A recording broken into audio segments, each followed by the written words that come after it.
हजूर की आमद पड़ी ते मैं अगर अम्मा हलीमा का जिक्र ना करा तो फिर मिलाद तो मुकम्मल नहीं हो सकता।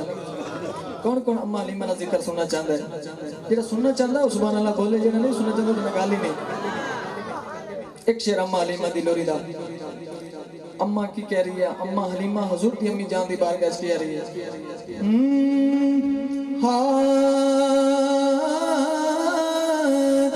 अम्मा हलीमा कह लगी तेरी अखियां बताराया मिला मेरे सामने रवे, तेरी अखियां बताराया मिला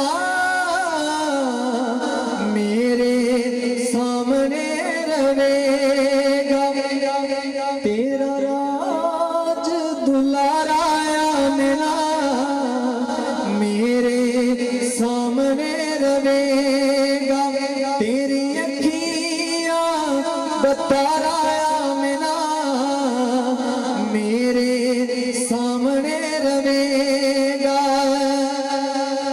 एक शेर पढ़ना है, एक शेर से थोड़े ज़ौक़ दा पता चल जाना है। अम्मा कह लगी नाम हलीमा सुन ले मेरा, ताइफ चू मैं आई, इकबाल भाई